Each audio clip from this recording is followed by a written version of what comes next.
So quite often in stock car circles, the wives, girlfriends, partners are just as well recognised as the actual drivers, and Annette Lund, you are no exception. Thank you for allowing us to come along for the day. Not a problem. Yeah, we thought we'd give Jonathan a bit of a break because, you know, he's in John Lund's house, so he needs to like just calm a little bit. Jonathan's been speaking to John most of the morning, and what comes across the most is how modest he is, isn't he? Does he realise what a legend he is in the actual sport? No. No. He doesn't get it at all. No. Because you will see it from a different angle, won't you? Yeah. And talking to people and... Yeah, I sort of get it because I've been a spectator, that's where I started. So I do get it. But the longer you live with somebody, the more of John we see rather than the driver. Yeah, of course. So, yeah, within weeks, he became John and nothing to do with stock cars. It's just John the farmer. John the farmer. Talking of which, we obviously know he's a farmer, but what's your day-to-day job? Well, I work at I work at a high school, which you can actually see from outside. It's about a 6 minutes car drive away. I have it timed in the morning. And I work in the art and food departments as a technician. I do things like ordering, sort of back up to the teachers so they can do what they're paid for, sort of teach, help the kids out. And I'm a dinner lady in the middle of the day as well. It's a full-on day. It is. Full-on job. Enjoy it though. Good. I like the young people, they're fun. Yeah, keeps you young. And obviously weekends, you help on the farm milking? I help on the farm milking every other weekend. And do what I can with a girl called Catherine, and we milk together and we have lots of fun and we're very loud. Is that why it's just the two of you? Yeah, John gets out of the way and does the rest of the jobs, but I'm sure he can hear us. Yes. Yeah. When John, not so much now, but when he was racing like 90 meetings a year, you've got a young family. Yeah. How did you fit it all in? You know, your family get-togethers, school plays, and just family life. How did it work out? I think all of wives and girlfriends, I think they all have the same problem, and you tend to, well, what I decided right from the beginning was the kids are going to fit in with the stock cars. We were lucky to have a transporter because... Yeah, it makes a massive difference, doesn't it? Yeah. In a car, like some of the fans that have families, I don't know how they do it. I really don't. So basically our life was on the bus. Yeah. But it's lucky that way because you can bring all your food and you've got a toys, base, haven't you? Yeah. And then obviously as time went on and they got older,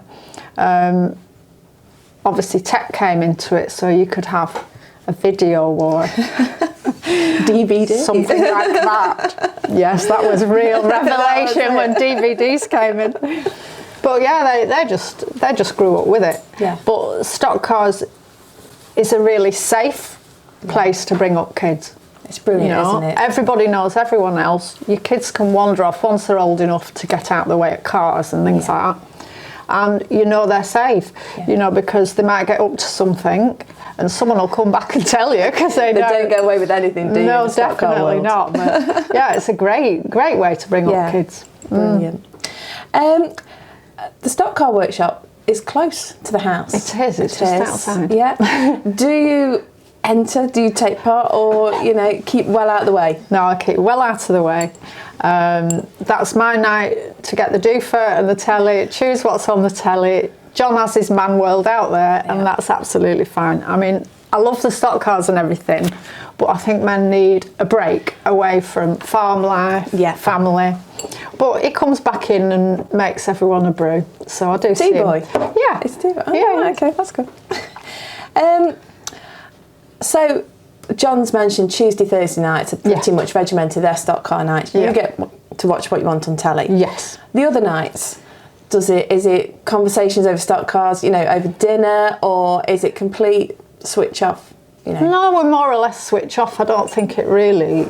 No, it's more the farm and when you're getting ready for silo and things like that. Obviously, when you can watch something on YouTube or whatever, in an evening, he'll say, "Oh, have you seen this?" And I remember this happening and stuff like that, but not very often. No. Yeah, it's just normal family stuff, watching Emmerdale, etc. Can't beat Emmerdale. So going back to the racing, obviously you know John better than anybody. What is the telltale sign if he's had a good meeting or a bad meeting? Do you know whether to stay in the bar that little bit longer? You know, if to do anyway. I don't think he changes. No. There is no change in him at all. If he's had a good meeting, there's a glint in his eye because he's got a massive smile and that comes, he can't help himself. But if he's had a bad meeting, he doesn't take that with him. No. It doesn't stomp around. It's just not that type. Yeah. Even if he's frustrated with something he's done, made a bad decision or whatever, he goes quiet, obviously thinking about what's happened, but he doesn't take it with him. You're very lucky there, aren't you? Yeah. I know a few that sulk. Yeah, no, it's not a sulker. John's career spans decades. Yeah. Obviously, huge moments, but what's been your proudest? My proudest has been not when he's been racing, it's been the time at King's Lynn when he came out and he'd had a break. It's been crowd reaction. Yeah. Because that's him. That's for the person. That's not for the... I mean, it is for the driver. Yeah, but that's the respect, isn't it? Yeah, and I think that's wonderful because people obviously have their own favourite drivers, and even ones that aren't a big John Lund fan, in those moments stood up and clapped for him. That was... hairs on the back of your neck standing up. I was on the middle and waved him on, and the crowd just went into uproar, didn't they? It was amazing. It was like everybody stood up in a wave, and it's just like, I'm just an ordinary person, but to have that for just the fella that farms and to have that sort of recognition, it was very touching unique as well, isn't it? Very unique. Yeah, definitely. And the same at this year's Will Final. Yeah. Gone. You know, we managed to keep that bit of a secret. Yes. With the gold car. It was horrible. It was a long couple of weeks, wasn't it? It was a very long couple of weeks. A handful of people knew, but we managed it. Yeah, and it just worked so perfectly, and people's reactions, it was just amazing. And you had to do some acting in the crowd. Yeah, it was very hard. Very hard. It was like, ooh. I don't think we'd have got an Oscar, but we managed to keep it going for... Yeah. And again, the crowd reaction was just unbelievable. It was. It worked really well, and I'm glad they enjoyed it as well. But it wasn't easy. Great. Now, on to the question everybody, obviously on people's minds. He mentioned he might be retiring a few years ago, and then he didn't, and then, there's no mention of that yet, is there? No. Right, no. good. Right, moving on. We won't go. It's just a little bit of a side thing. A few years ago, we started Let's Fence Cancer. Yeah. Stand Up to Cancer. There was a lot of ladies involved in the sport. It just personifies what stock car racing is, isn't it? A few of us, there's about half a dozen of us, wasn't there, got together, bashed some ideas out and said, shall we ask some ladies? And then it grew massively, didn't it? It was brilliant. Yeah, really good. But like a lot of I was thinking about it after, and I think a lot of the ladies that got involved, I've known since I was young. Like most of the women in the sport that get to know each other get a very strong bond. Yeah. And that can be all over Britain, really. Yeah. And yet you know each other quite well. Yeah. So it was nice to be able to do something together. And at the time, two really special people stood out in my mind, like Batty, who was just an incredible person, just really special. And obviously Tully, who's just so special to all of us. He's got the biggest hugs in history. He had a whale of a time that day, didn't he? Just? He got 40 ladies I felt with really nothing sorry on. for him. He was struggling. He was struggling, yeah. Yes, he was. But he did it, and we were really proud of him. Yeah. But that sort of stood out in my mind as well, because we wanted them with us still. Yeah. So it was really, really special that they could be a part of it. Definitely. But we lost Batty, obviously. But we did. It was such a shame, but that was one of the reasons that I got involved. Yeah. But to go and give that amazing £30,000 to the hospital who'd looked after Batty, and that it was something to be proud of. Wasn't it? Definitely, definitely. Yeah. And what I mean, obviously Tully had to give his day up as well. He did. But once we'd done the first sort of strip off and got used to it, it was great fun. So it really wasn't a lot to be doing. We forgot he was there, really. Didn't we? We were just having a bit of a laugh. Well, hopefully this year, we've got some ideas brewing, and we need to sit down and get some more continue ideas it a little bit. Definitely. Well, thank you, Annette. Thank you for the bacon sandwich. It's a pleasure. Enjoy your day. Thank you, and you. John and I, we've broken down today into different segments, and when I was doing my planning, I kind of titled each one, and I called this one The Legend, right? Obviously, that's about you, not me, because, but I make no apologies for that. And so my first bit is around that, we spent the day with you today, and off track you're John Lund, the dairy farmer. You're quiet, unassuming, you're really laid back, and then in the stock car you take on this different persona. So where does that come from? How does that happen? Well, I've no idea really. I mean, to me the legend was Stuart Smith, really. Yeah. He was the legend. I'm just me. Yeah, but you're not, because you're an 8 times world champion, and you've seen all these drivers kind of paying tribute to you almost in the questions they've asked you. So I don't know. On occasionally I've sat down and watched world finals on video and what have you, and I just can't believe that it's actually me sat in the car, really. No, I just find it hard to believe that I can do that, but obviously I must have done. You definitely have. But when you're sitting in the stock car, do you feel different? Does it make you behave differently? Because you're in a huge, dangerous machine, aren't you? Does it? I don't feel that it does, really. No. I think you're focused on. I tend to be focused on just trying to win. Particularly if it's a big race. Yeah. Does it ever scare you? No, I've never been scared. Have you not? No, never. Even when you've turned over, or? No, never thought about it. No. No. But I've always been, I suppose, confident in my car's strong and safe. Yeah. I get quite a bit of stick about my seats, but. We'll come back to that in a minute. Yeah, we'll come to that in a minute. All right. Yeah. You're so grateful for allowing us to come up and spend the day with you both. You don't, look for the limelight. Just to me, you kind of sort of steer away from it. But you went on a game show a few years ago. Gentlemen, all of whom claim to be a smashing driver. Could mean anything. Team open the envelopes, signed statement inside, which I'll now read to you. It says, I, John Lund, am the current world champion stock car driver. I began by watching stock car racing, and then about 10 years ago, I decided to build my own car. In my first race, I came 7th out of 20, but crashed in the final. Since then, I've raced in between 50 and 70 meetings a year and have built 10 cars. I did not win my first major championship until 1987, but in that year, I won virtually everything, including the World Championship. I retained my title last year and hope to achieve a hat-trick in the coming season. Signed, John Lund. Going for the World Championship hat-trick this year? You're going to do it? Well, I'm going to try very hard. We wish you the very best of luck. John Lund, ladies and gentlemen. Well played. How did that come about?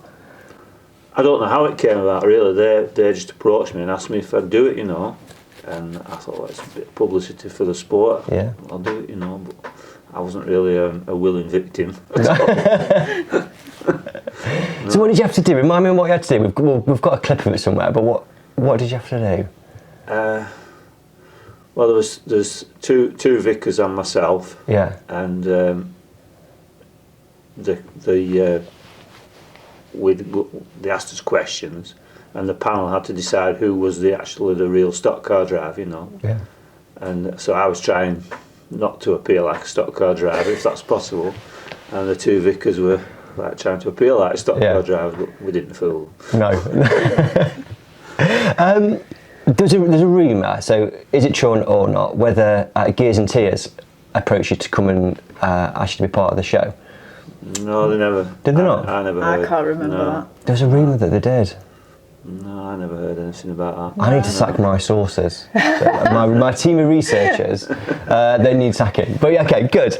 Right, you mentioned your racing seat, right? So, you know, absolutely you're well known for all your championship victories and, you know, points titles, etc. But there's other things that you're almost legendary for. So I'll take each one in turn. The open face helmet. Nobody really has an open face helmet apart from you. Well, when I started, I suppose everybody had open face helmets, and full face wasn't that common really. Yeah. And I tried a full face once at I can't remember which track it was now, and I couldn't see. You know, I like to be able to see what's going on at the side and me, both sides behind me if I can. Yeah. And I just found it restricting my vision too much, so that's why I stuck with the open face really. I think the full face now, they're better, you know, but I like the open face anyway. Yeah. It's very distinctive, isn't it? Taste the shell. You mentioned your seat. So you have a seat that doesn't really look like a seat. Why? Well, when I first started, a lot of the seats that lads were using were out of cars really, but they weren't really made for the job. And then I got a seat, I think it'd been made by Mike Close, and that was more like a proper racing seat, if you will, but I didn't find that over comfortable either. So I decided to make my own, and I spent quite a lot of time on the tractor. And one tractor in particular had like just a metal seat, and I found it, you know, it fit your bum like quite comfy really. So I just extended the back of it, but so that it fit my body, you know. And then if you hit somebody or somebody hit you, you took the impact over a bigger area. Right. And I think it's the way forward myself. Yeah. And I've never, you know, a lot of drivers seem to damage ribs and with these full containment seats, Yeah. but I've never had a lot of problem with that at all, you know. Probably rely quite a bit on the seat belts, Yeah. but that's what they're there for, isn't it? Yeah, of course. So I've not had a bit of backache and what have you, but I think for all the years I've raced, I've done all right really so far. Anyway. So it's a seat that definitely works, isn't it? Oh, I think so, yeah. Yeah. In a few of these interviews we've done, I remember Stuart Smith Jr. talking about your starts at the start of a race. Like, everybody's gone and you're still just sat there. You never get going on a rolling lap. What is that about? Well, it's not. You can't do it now because now I'm a blue top. You're in the middle, aren't you? Yeah. But when I used to be at the back all the time, I just let them get on with it and then pick up the pieces later. It seemed quite a good way to go on, really. So it was a genuine decision to kind of go a bit after everybody else. Because it's dead nose. I remember on the start at Coventry. Right, I used to stand on coming out of turn 4. So you superstars are on the back straight, aren't you? Yeah. And they'd start and they'd all go, and you're still sat there. And I can remember seeing white tops coming round, and you're still sat there and you're like messing around with your goggles. But I'm like, what? I don't. Do you know what I mean? It's legendary. Everybody knows this is what you did.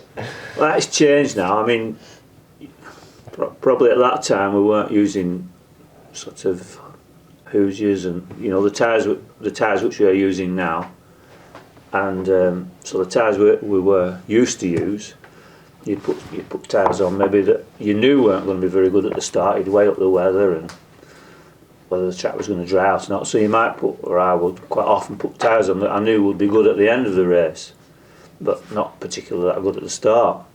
So you'd spend the first half of the race just picking your way through, trying to avoid getting any damage, and then when the track dried out, hopefully your tyres would come to, and even though the leaders might be half lap in front, they were tied up for the start of the race, so the tyres weren't that good at the end, so you could, you know, catch them up in leaps and bounds, you know, and come through at the end hopefully and win sometimes. I think in those days as well, the white tops, the yellow tops were less experienced and had slower cars generally, whereas now it's a bit different, isn't it? Because they've got good cars, and if the white tops get away, you're not going to catch them up. They're just the same speed, aren't they? They all go the same speed, more or less.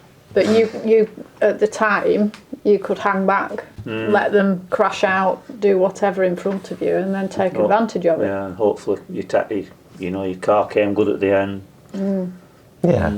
Especially in finals, In the heat, it wasn't as noticeable because the track usually didn't just dry out as much in the heat because there were only 16 laps, whereas in the final, where there's more laps, you know, that last 4 or 5 laps, the track would come dry, and you know, if you tied up just right, you could, you know, could really catch them up.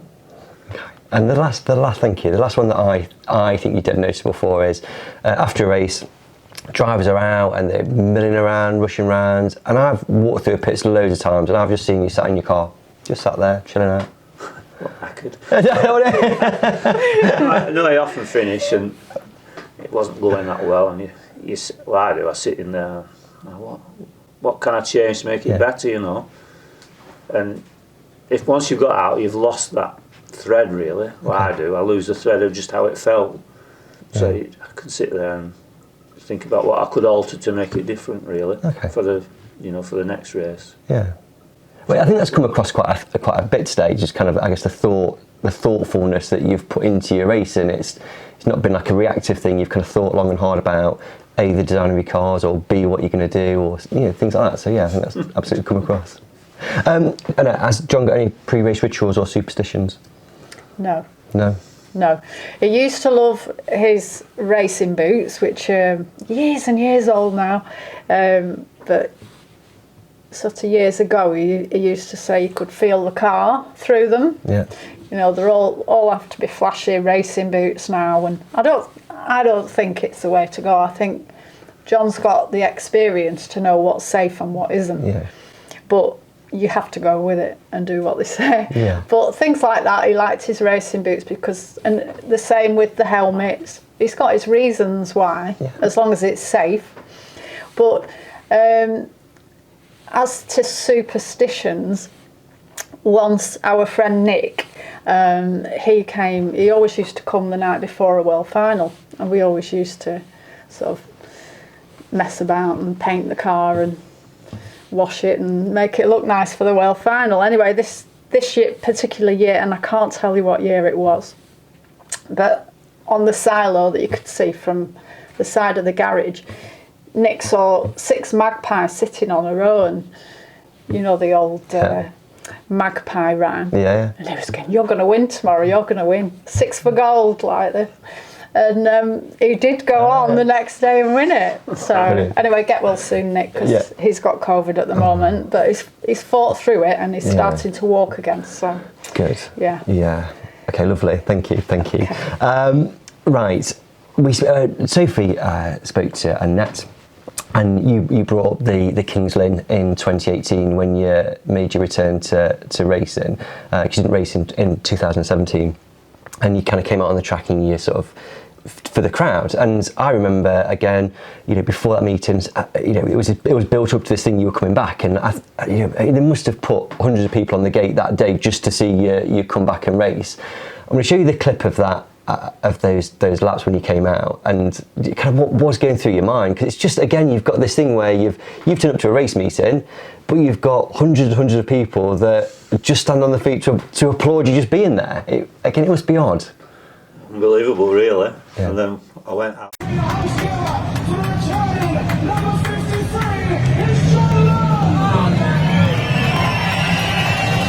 Out on track and all these people. Oh God.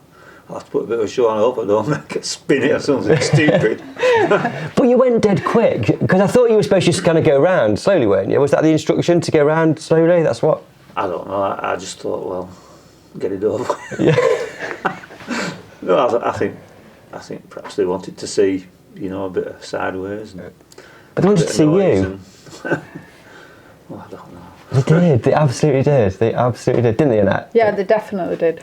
And I was thinking the same. I was thinking, gosh, he's going quite fast. And I thought, because the track was quite slippy as well. But I thought he must be really enjoying this, because he was going faster than I thought he would. Well, I did enjoy the laps, definitely. Yeah. And there was one point I thought, he's putting too much into it, because I thought he's going to spin. Anyway, he didn't. So I was really relieved. Yeah. But yeah, I was really proud as well.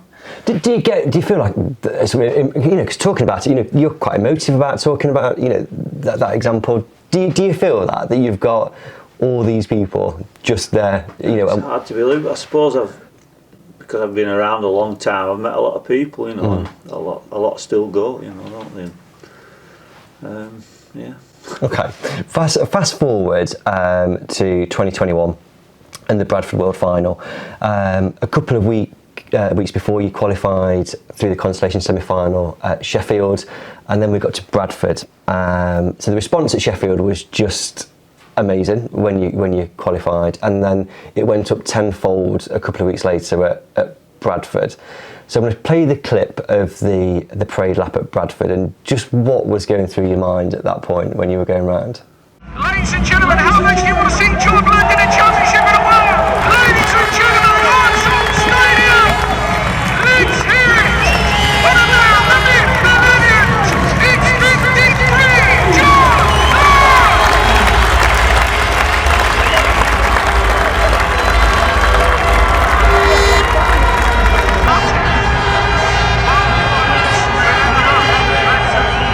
Seriously, John Lund!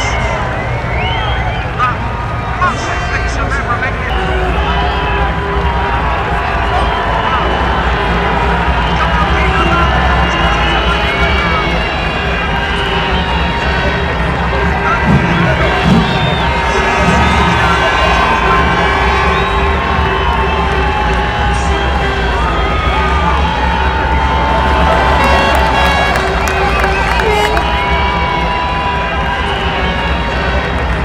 An incredible set of scenes down there, John Lund.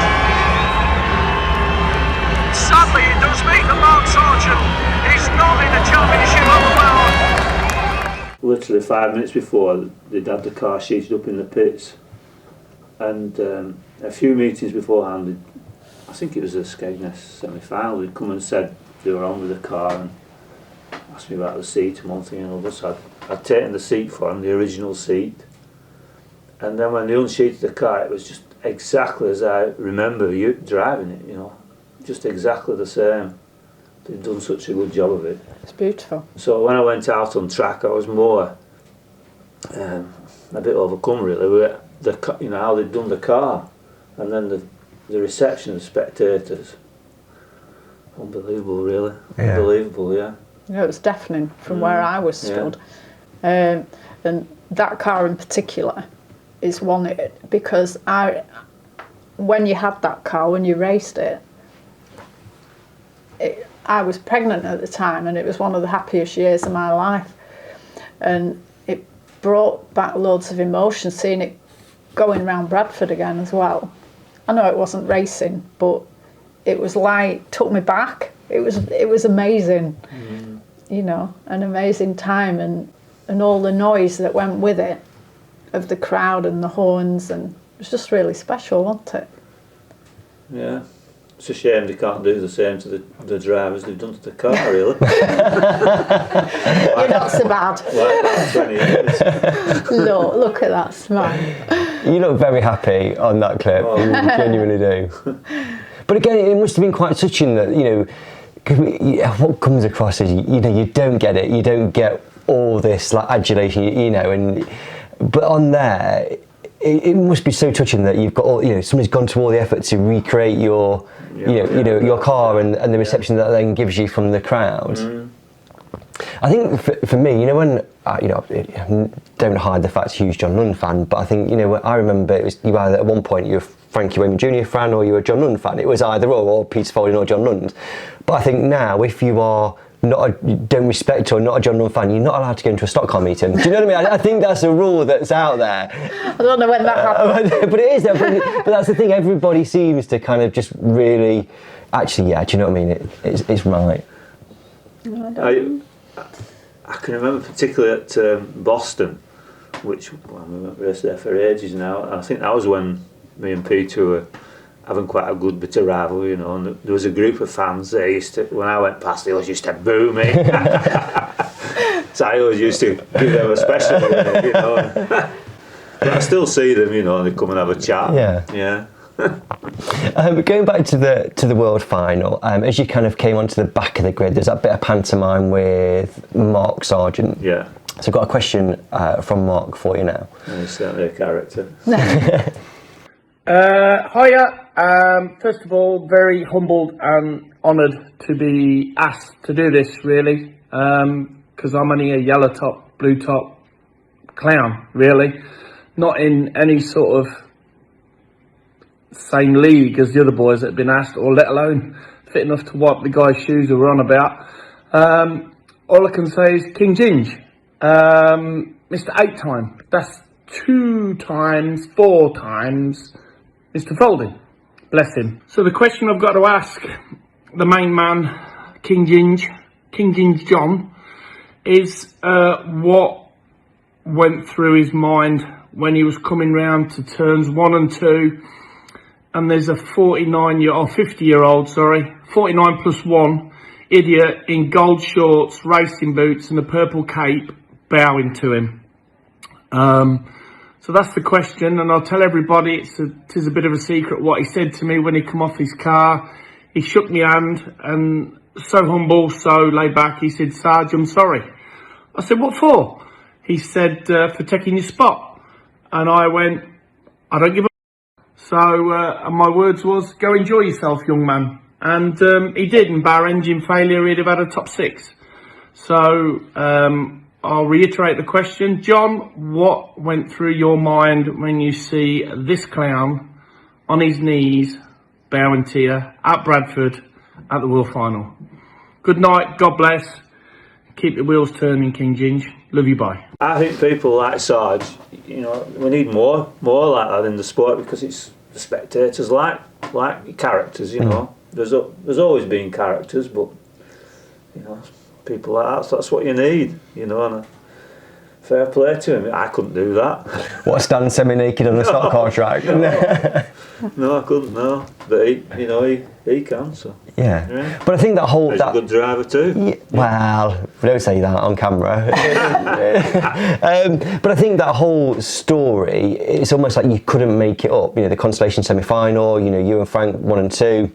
Then the world final and the story that sat behind that. It's what the sport needs, isn't it? It's not just about cars going round in a circle. And he meant it as well, because the Sheffield semi-final where John got 2nd, Sarge was behind him, and I was thinking at the time, thinking, is he gonna take him out? I just didn't know what was going to happen, but obviously what happened, and the next race, I think John was in, I was stood with Sarge, watching, and he was genuinely, pleased for him, and he said congratulations, and we had a cuddle, but yeah, he wasn't being funny, he actually meant it, which I think that's what makes stock cars special.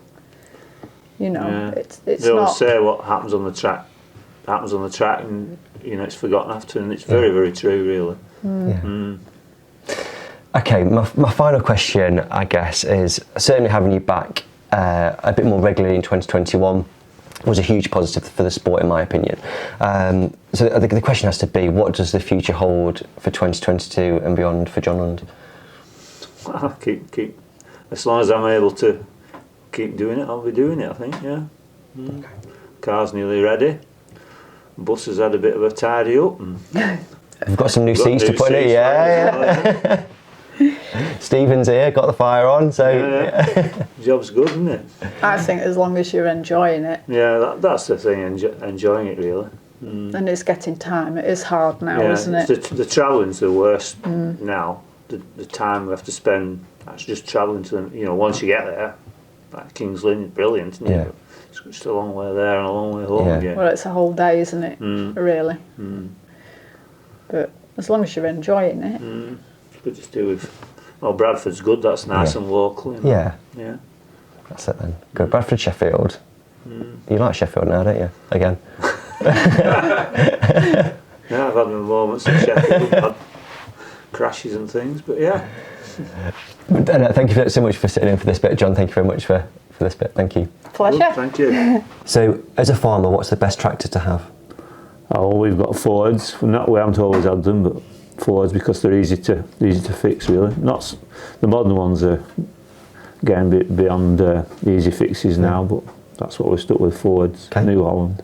What's your go-to television programme? I used to like Top Gear before the new. Oh yeah. But the new ones now are quite good, so I quite like it again now. Okay. So Top Gear. Okay. What's your favourite animal? Obviously, I like cows, but dogs as well. Yeah. Okay. Do you ever go and do the big shop? Never. What's a shop? Have you ever bought a Valentine's Day card? Yeah, on occasion, but not too often. It's usually quite an imaginary. Yeah, Annette, this is your card, and it's just an imaginary one, I'm afraid. I've never got time to go. No. No, but the thought's always there. Yeah, good. If you had to choose 3 current or 3, and so stop, edit. If you had to choose 3 current or former Formula 1 drivers to go and live on a desert island with, who would you choose? I think Willie Harrison, because he's got plenty of stories to tell. You'd need a good cook, so probably Lisa Harter. Yeah. And probably Sam, my son, who's no longer with us, Sam, because I would have liked to get to know him better. Yeah. Okay, lovely. Thank you. And how would you describe yourself in 3 words? Very lucky. I'm very lucky. I like it. Perfect. John, thank you so much for your time today. It's been an absolute pleasure. I spent all day here, and it's just been amazing. Like, boy, a dream to come spend my day with you. Thank you so much. It's been brilliant. Oh, well, it's been different anyway. Absolutely. No, it's been very relaxed. Good. All right, yeah. Good. Have you enjoyed yourself though? That's the thing. Yeah, I have, yeah. Brought a few memories back. Does very much so, yeah. Good. And if I can, I'd like to thank everybody who's been involved with my stock cars, really, right? It's 40 odd years now. It's unbelievable, really, that it's so long, And then Annette for putting up with me as well, and also the spectators, really, because without them, this job would never happen. It just relies so much on them, and you do your best to entertain them, but hopefully they come to the meetings, enjoy it, and come again. Yeah. Thank you. Right, I'm going to go home because I want to get, as much as I want to stay here, I don't think you want me like in your living room because we're getting snowed in. What are you going to do now? Well, I might as well take this opportunity to crack on with my car a bit. Soon be Bradford, won't it? Will be. See you in Bradford. Yeah. Cheers, John. Brilliant. Right. Excellent. Thank you. Later. See you later.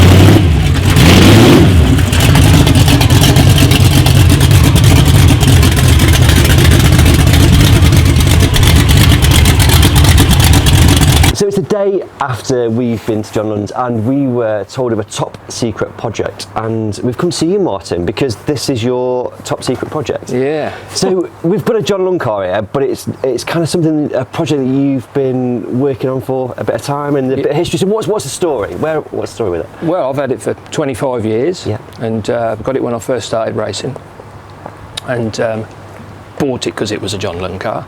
And I raced it for probably 5 or 6 years on and off, and then had a break and did a bit more, and then my son Adam raced it. And then it sat around for a while, really, which is a bit of a shame. So I decided to do something with it, And I've been 2 or 3 years on and off doing a bit. So where is it? Just done it in here in your garage? Yeah, just you? Yeah, I took it to a paint shop, but just done all the heavy work here, Yeah. So what was the the inspiration behind putting it back to how it was? Because which car is it you've kind of done? Yeah, this is the what's referred to as the Barlow car. Yeah. Where John won the long track in 1990. And on the day, it was like this aerofoil, just a plain aerofoil. He also raced it on shale. I think he was second or third at Bradford behind Bert Finnegan when he won same year. But on the day it looked like this, and that's what I've based my sort of rebuild on. Yeah. So it's a John Lund. We talk about John Lund's been a legend in the sport, and is that why you wanted to do it? Is that kind of the reason? Definitely. I wondered whether to do it how I had it. Yes. But nobody's going to be interested in that. But, Adam would, maybe. Well, Adam liked it. Yeah. Well, he should have done a lot of the work really, because he caused most of the damage.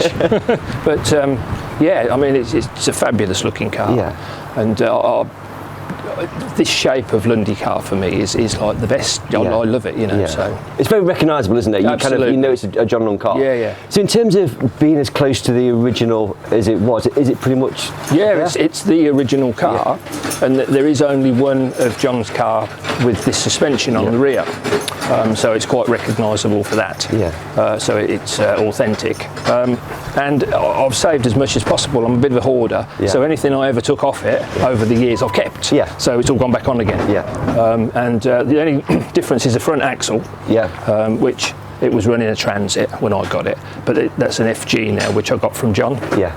So it's back to being how it would have been from new, which was, I think he built it in 1988, I think. So it's quite an old car now. Yeah. But when you got it out of the garage and you kind of looked, it looks immaculate. The sign writing is spot on as well. Yeah, that was a big thing for me, really.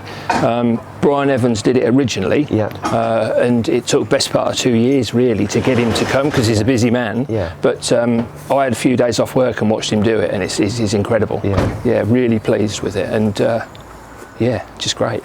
So when did you first tell John that you were doing this?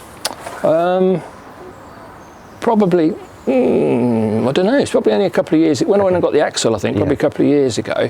And he doesn't do a lot of internet, so I send messages to Stephen Lawson, he's Thai man, and he shows John pictures and asks questions, and it's a bit of a backup, but we have to do it on a Thursday because they're there on a Thursday. Right, okay. So if you've got a question, you had to wait a week to find out what's going on. It's almost a carrier pigeon. Yeah, it's that kind of thing, And so it was great, and I went up and got the axle and had a chat with John, and he remembered a lot about the car, and it's been really helpful.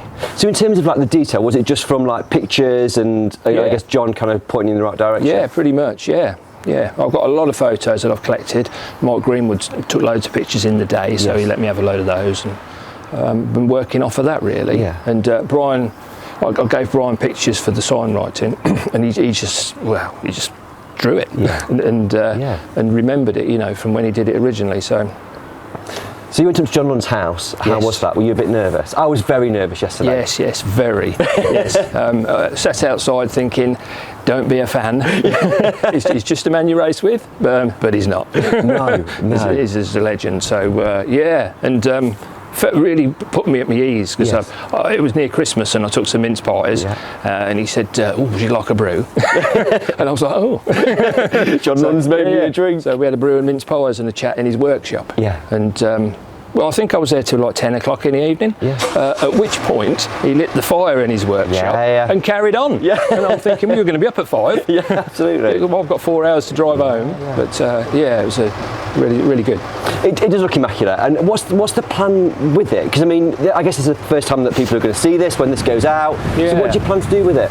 Well, to be honest with you, I did it really for myself. I'd like to take it to a show, maybe, an indoor show, but I don't really have any plans on heritage racing it. You're going to need a truck, and you need all the same kit you need to race, you know, and while Adam's racing as well. It's not really the time for two lots. So I don't know, we should just play it by ear really. I guess it would be great to get John out in it, maybe at a that would be nice, or something. Or just some photos with him really. I'd really like to go up to John's and have some pictures with him. And I believe he still has the long track trophy. Well, we didn't see it, but maybe. So if he'd like to do that, that'd be great. Well, he'll watch this, so then you might get a phone call next Thursday, the Thursday after it goes out. Or a pigeon. Martin, thank you so much for giving up your Sunday morning, letting us come have a look. No, it's great, thank you. It's brilliant. Thanks so much. All right, thank you, cheers.